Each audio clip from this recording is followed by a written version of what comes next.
Hi everyone, my name is Dr. Brian Corbin, and today I want to talk to you about some common APA mistakes that I see in many students' papers. I promise if you watch this video and take some notes, you too can avoid these mistakes and get better grades on your assignments.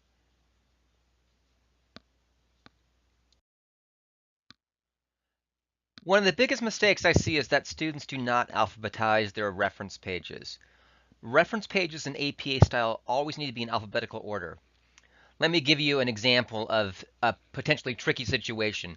If your reference starts with the number, for example, 5, you would place it on the reference page as though it were spelled out. Thus, it would look like this.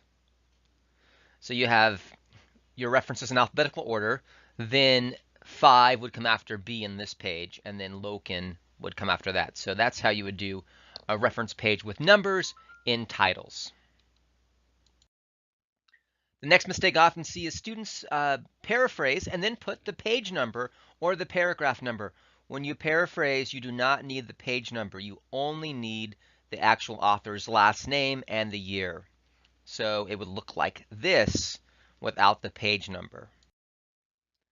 Another mistake I often see is students put in-text citations after periods. That's not correct. They go before periods. So, in this situation, educators must recognize that gifted students need to be rewarded with more than just solid grades and decent test scores. That in-text citation is wrong because the in-text citation is after the period. They need to go before the period like this.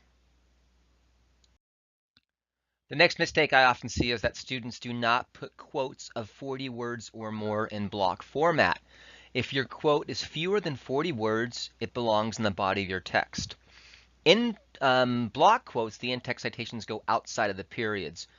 Block quotes also do not require quotation marks around them. So a block quote would look like this.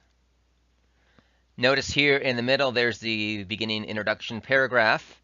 Here is the block quote. It's single-spaced. It's set off by 5 spaces. And then the in-text citation is after the period. So that's how you do block quotes. Next, I want to talk to you about which words to capitalize on APA reference pages. Most words in APA titles do not need to be capitalized. Only capitalize proper nouns. Notice the difference on these two reference pages that I'm about to show you. The first one is wrong and the second one is correct. But please note that the word that comes right after the colon should be capitalized even if it's not a proper noun. Notice how all these words pretty much are capitalized. The internal communications, away towards. Okay, this is correct, this A, because it's right after the colon. But most of the other words should not be capitalized. Your reference should look like this.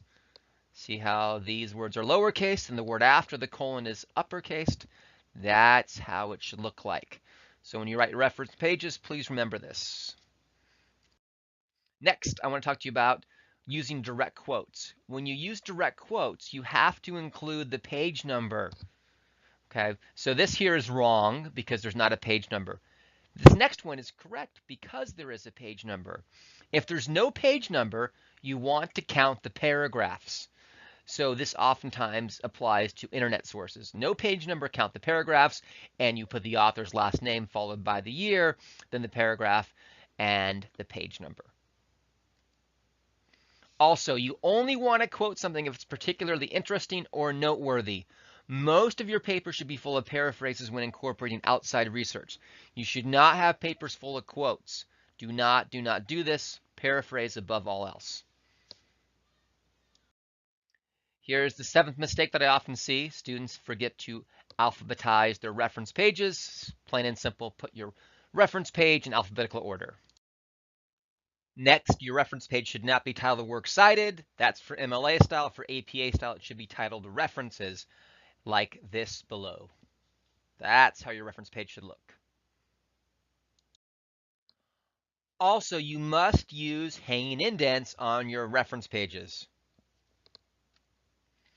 This right here is wrong because there's no hanging indents. Notice how the text all touches the 1-inch margins over here.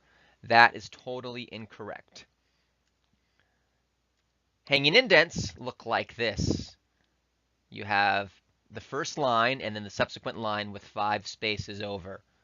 That is how you should write your reference pages. You must use hanging indents.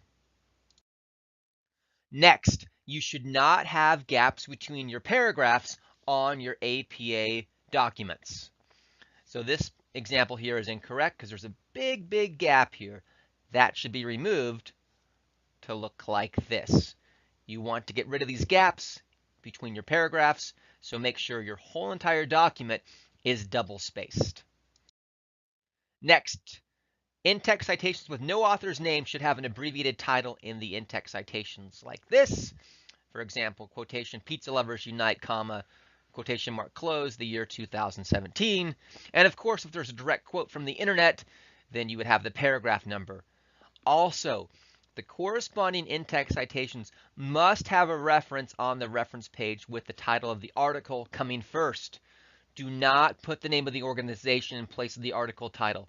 I see this all the time. The title of the article goes first on the APA reference page. Also, all in-text citations must have corresponding references on the reference page. The next mistake I frequently see is that students will sometimes put the year of the publication or the author they're citing at the end of the sentence. That is not correct. It should look like this: Smith 2016, blah, blah, blah. Do not put the year at the end of the sentence. It should go right after the author or authors' names.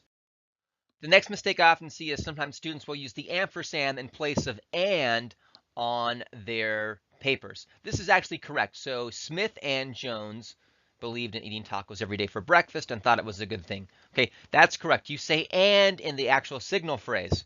And on the in-text citation, what you do is you use the ampersand here. So the ampersand would not go up here. It goes right here.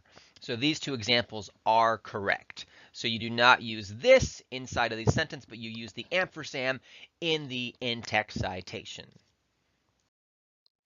That's all I have. Those are some of the most common mistakes I see throughout papers, regardless of the modality and the level of the students that I'm working with. But I hope this helps you, and I wish you all the best in mastering APA style. If you have any questions, feel free to email me. Thank you for your time.